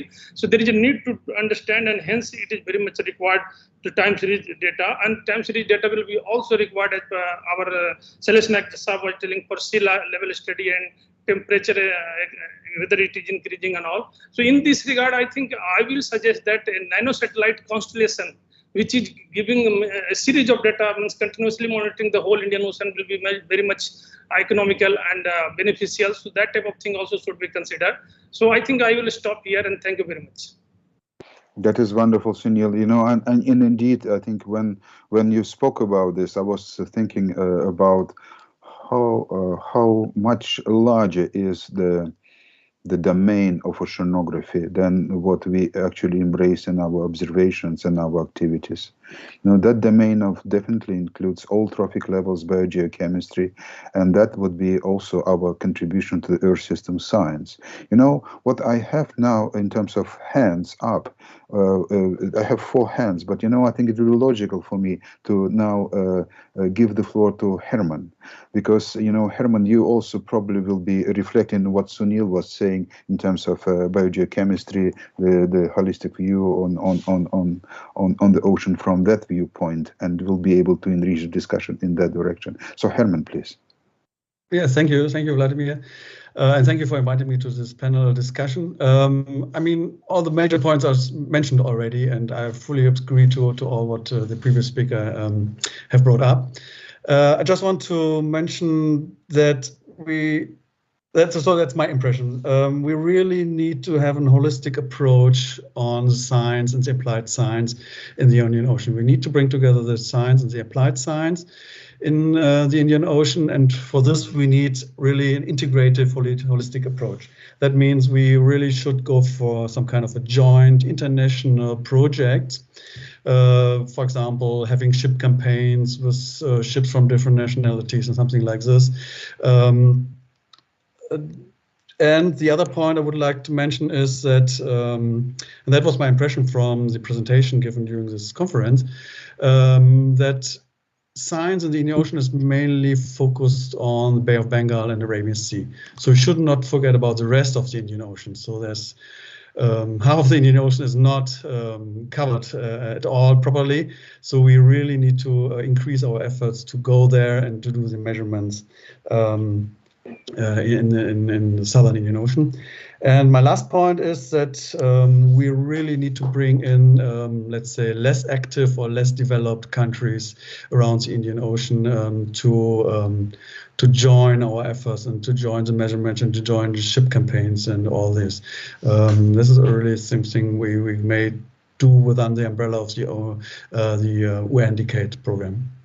So that's I wanted to. I think it was a very valuable addition. You know, indeed, I also felt that, you know, we have to span the whole area of the Indian Ocean and also understand that Indian Ocean, not in the sense of definition in the International Hydrographic Organization, like 60 degrees. You know, fish doesn't understand that, and sure.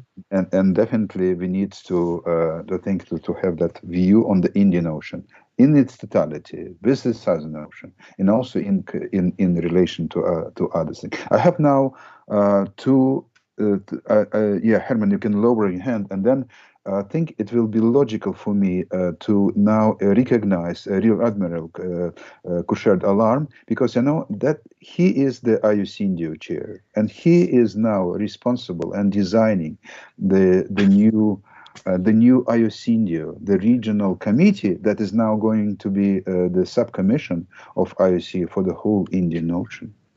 So it is very important for us that we know that we bring together, like Herman said, countries, and we also have a meaningful program of activities that will be also reaching the policy interface in countries.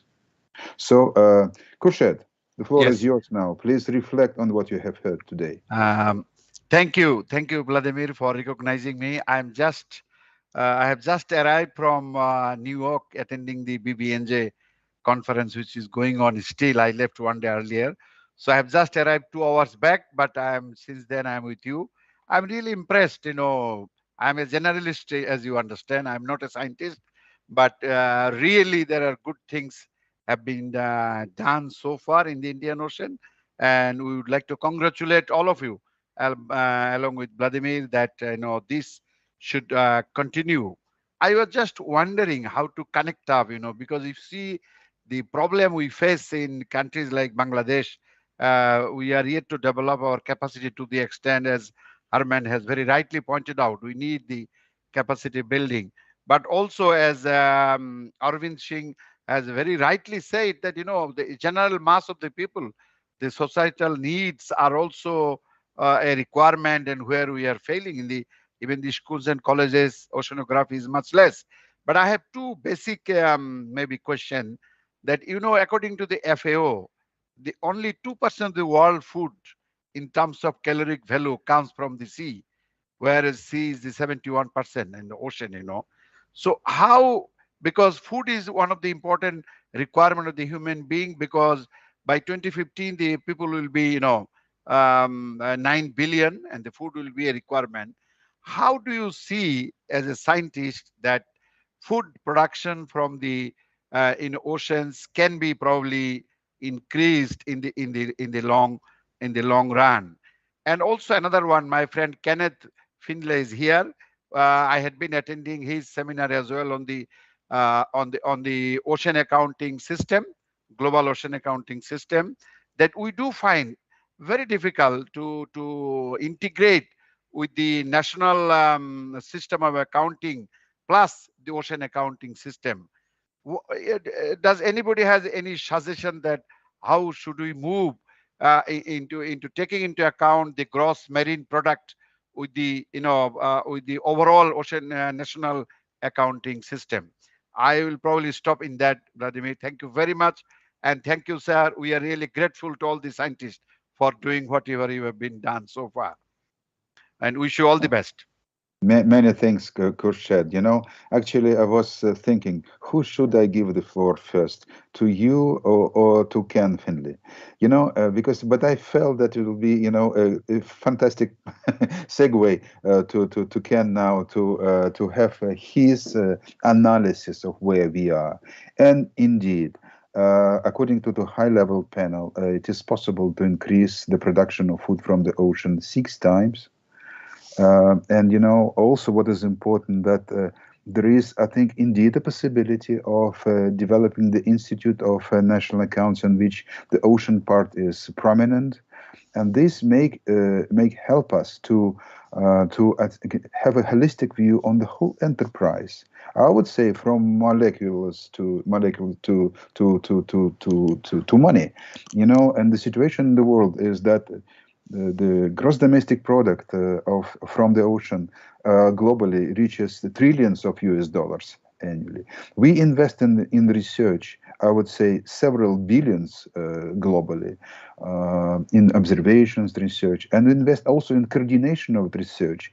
For example, in ocean observations, IOC annually invests 300,000.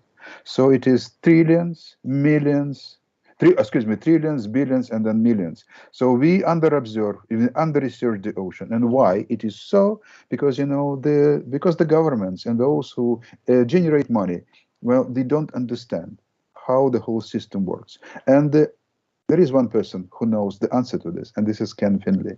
So Ken, please try to put us back on track, the whole planet. Thank you. Thank you, Chair. Those are big shoes to fill in terms of that question.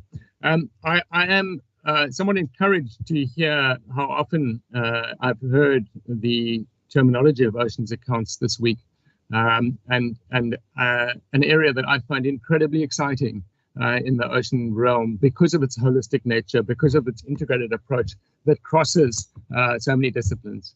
We've heard in this session, Chair, about long-term data sets and time series, and these are really talking to change. And what I wanted to concentrate on here when I was just summing up my views is about change. Oceans are changing, ocean resource uses are changing, and quite critically, the way that we measure and manage the oceans and the way we do ocean sciences have changed enormously in the last 10 to 15 years.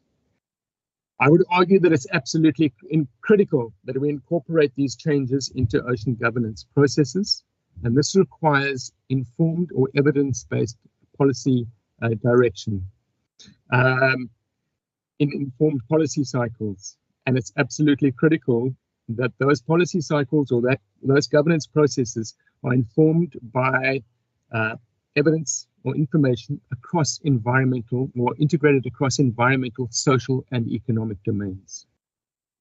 And how do we do this? And I really feel that ocean accounts give us the platform because they talk to economic accounts, because they talk to social accounts, and because they talk to environmental accounts, natural capital accounts, and aspects of, for example, the recently launched system of environmental economic accounts, ecosystem accounts.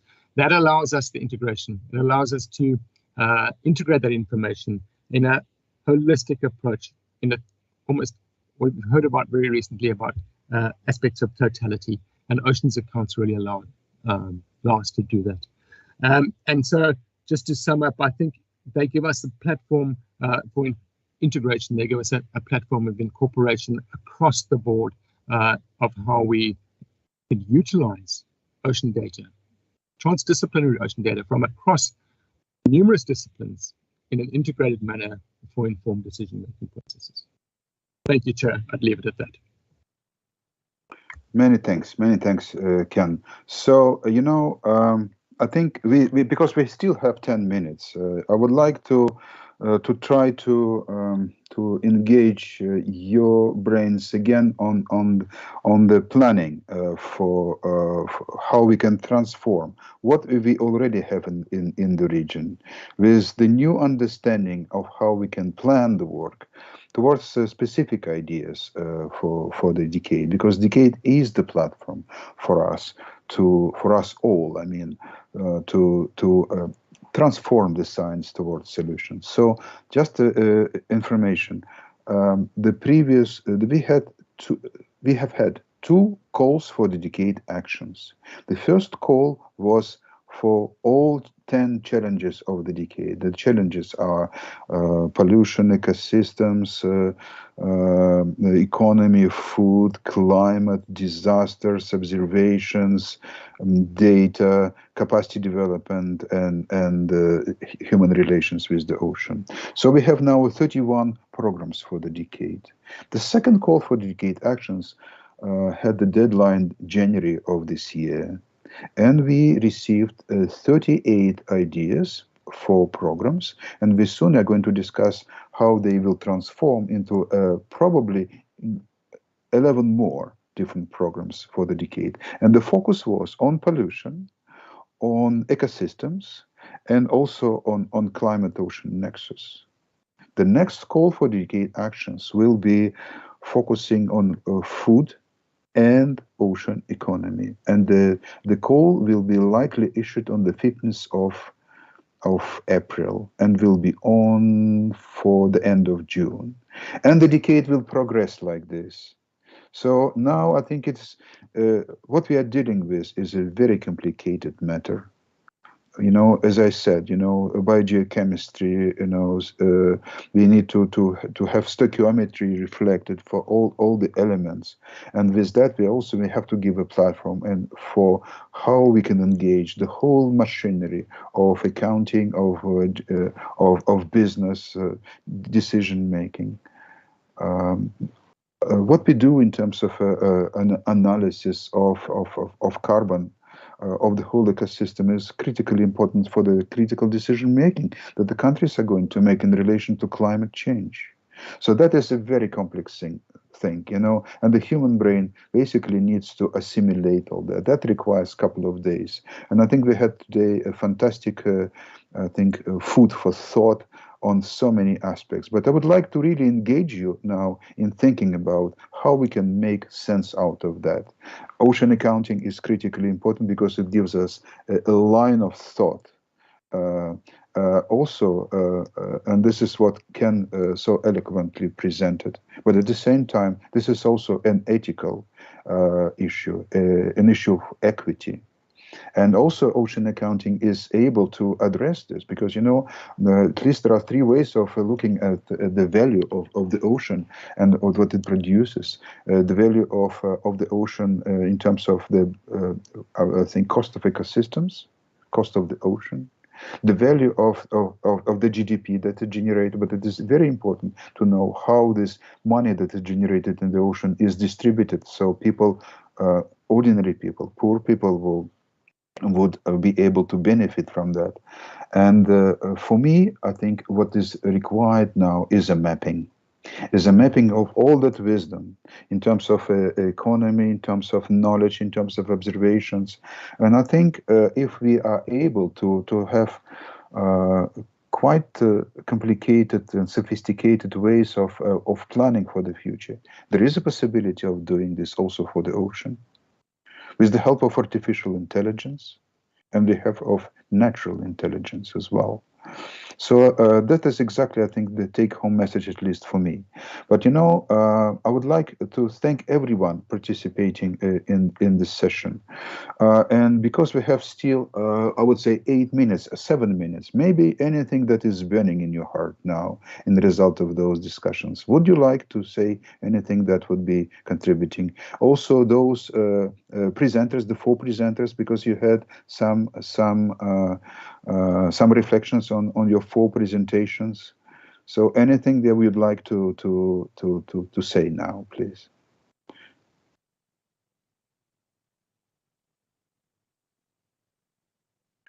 This is Sid, Vladimir. Yes, yeah, please, Sid.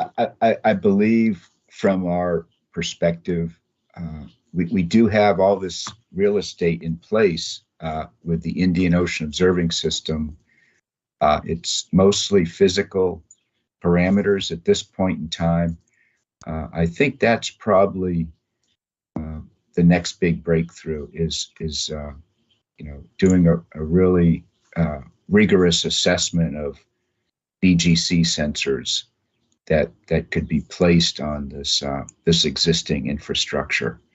I think that would be the next big area we should start focusing on. Thank you. Thank you, Sid. I tend to, and this is my job, to think kind of, holistically in the big sense. But, every element that we have to do has to be also specific. So indeed, I think we already can analyze the state of the physical part of the observing system and what it can create for people. And then try to also focus on the extension towards biogeochemistry. But at the same time, increase the effort when it comes to all, I would say, ecology and biology. The huge changes are happening there in the ocean. Biogeographic information system, the analysis of the data shows that in the result of climate change, the species tend to move to colder areas at the pace of 8 kilometers, or I don't remember, maybe 8 miles per year. So there is a big change happening there. And like Arvind said, for that we need to have, I would say, consistent observations, which we have only for some areas, and the decade will be able to provide for you at least a convincing platform to convince the governments to make these observations. And we had suffered the setback because of the discontinuation of certain cruises because of the COVID now. So I think my plea would be to everyone here to keep thinking about this. We understand that the situation is complex, but we have the decade that is maybe that may engage all of us in that thinking. And I will be very happy when the modelers would start to think money, and private sector would be also thinking about the role of prediction, forecasting, and observations. So with that, I think the role of the decade will be that it will energize and make much more focused and also delivering the Indian Ocean Expedition 2. And with that, we can have, I think, very successful continuation. Because the Indian Ocean Expedition 2, there has been a decision that it is going to be extended now to 2025. But the decade will finish in 2030. The Indian Ocean Expedition 2 may finish in 2025, but the life continues. And we need to have a system sometime closer to the end of the decade that will be really giving us information about the state of the ocean. And it is also important that it is not only about the ocean, because, in the ocean, we can do more than sometimes we can do on land, because the land is divided. And, there are politics, there are interests, group interests, country interests, but, in the ocean, we can achieve much more in terms of cooperation, in terms of thinking. And my take-home message would be that Indian Ocean is a wonderful place for uniting everyone behind great science that needs to be further developed, and the decade may help us. So once again, please join the forum and keep the discussions in the forum, form a community of practice, and it will be very important that not only modelers speak to modelers, and also not nitrogen cycle experts speak to nitrogen cycle experts, but we speak all as human beings around the ocean. With that, I would like to thank everyone. Once again, Anish, fantastic work. You're the savior, because, there have been several things. You're also savior organizer. So, Inkois, Srinivas, the steering committee, excellent work. And I think this is basically, I think, a great holistic look at where the ocean science is in the Indian Ocean, around the Indian Ocean. And we are, I think, on the verge of something really positive and good. So with that, I think we have to, let me just give everyone, because, this is actually, it is broadcast and many people listen to us. But, let's then give the floor, give a round of applause to ourselves, assuming that people are also doing this for us. So thank you very much. And I understand, Srinivas and Anish, that we are going to have 15 minutes of break and then the concluding session of the conference, right? So please come back to the session. I'll give the floor now back to Anish and to Srinivas, if you wish to make an announcement. Anish, I would like to just ask you to take a picture of the panel. And if Rear Admiral Khurshid Alam can switch on your camera, we can. Yes, I have already switched on, but I don't know. Let's see. Yes, we can see you now. Okay. Yeah. And now we know it's you. Thank you, sir. Thank you. Yeah, just hold on for a moment. If others also can switch on, Professor Ralewood.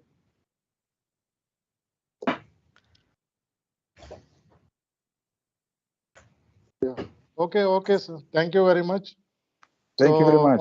On behalf of local organizing committee, I would like to really thank Dr. Vladimir. He has been with us since inaugural till birth, and I also request him to stay for some time till the valedictory session. And also thank you all the panelists. There was a very fruitful discussion, and now we know how the IOE is going to contribute to the United Nations Ocean Decade, and also what is the roadmap.